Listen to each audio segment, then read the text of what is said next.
السلام عليكم ورحمة الله وبركاته. ازيكم يا حبايبي؟ عاملين ايه؟ يا رب تكونوا بخير. رجعت لكم فيديو جديد، وفيديونا النهاردة عن جردل الشرشوبة في جهاز العروسة. قبل ما نبدأ الفيديو متنسوش تشتركوا في القناة.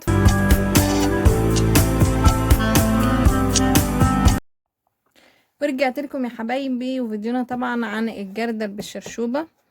تمام. هو من الوطنية زي ما انتم شايفين كده، هو من الوطنية.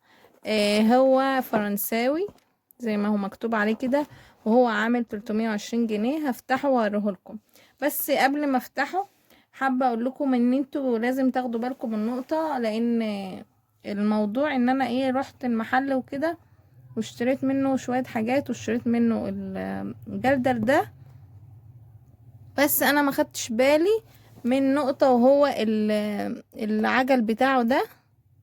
تمام. انا اشتريته على اساس ان هو فيه عجل ونفس الشكل ونفس التصميم كده، بس لما روحت البيت فانا حبيت ان انا ابص على حاجة برضو مرة تانية، ففتحته ولقيت ان هو من غير عجل، وكمان ان هو فيه شرخ كده من تحت.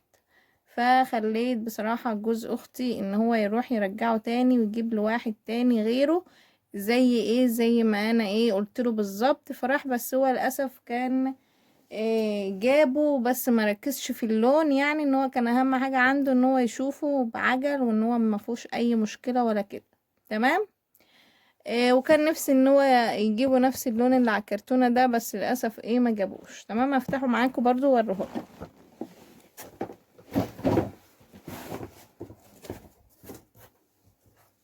اول حاجة طبعا في الجردل هو البتاع اللي هي الشرشوبة دي.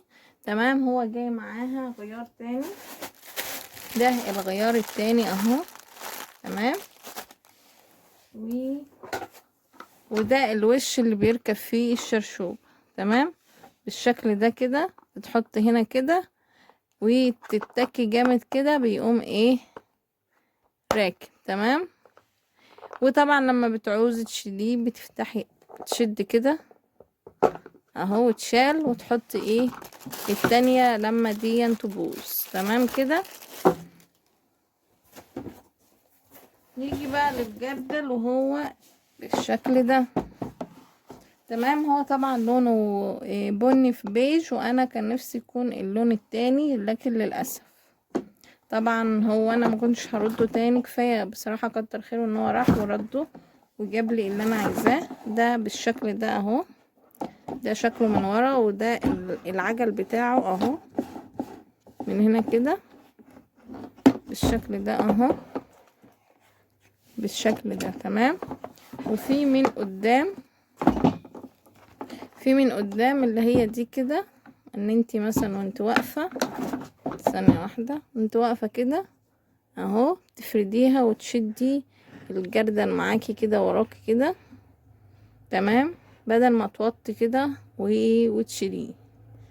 تمام. دي كانت نيجي بقى من جوه. اهو، في اللي هي بتاعة الصابون دي، ثانية واحدة.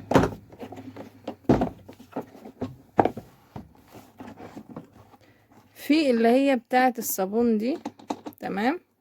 ان انت بتفكيها كده من تحت، ثانية واحدة اهو.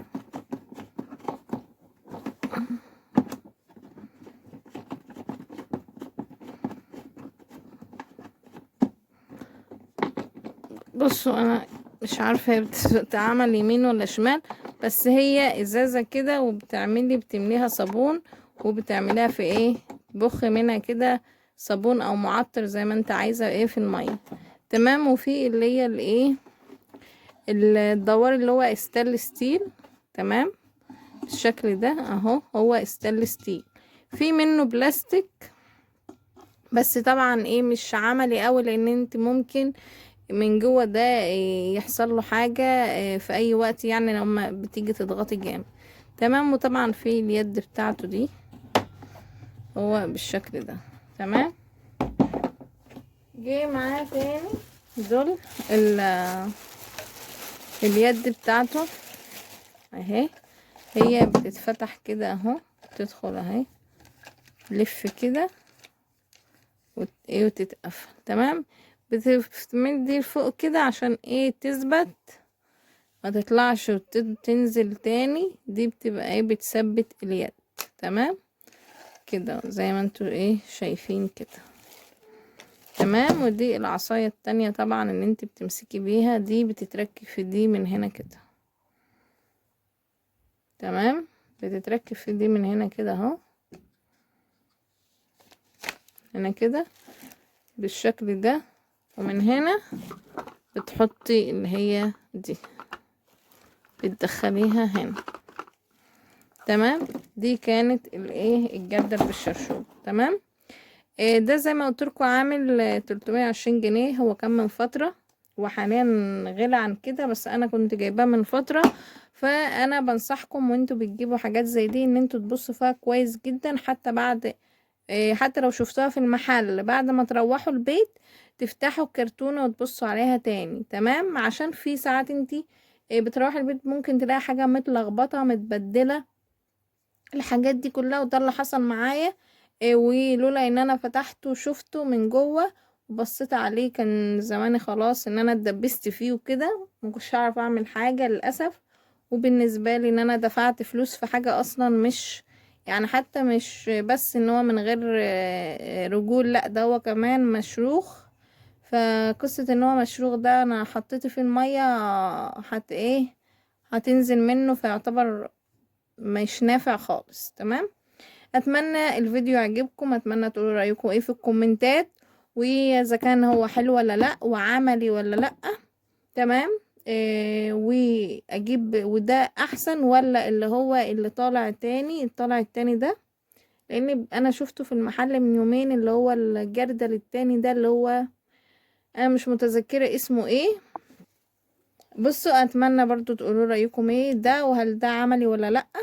وما تنسوش تشتركوا في القناة وتفعلوا زر الجرس، واشوفكم على خير فيديو جديد. باي باي.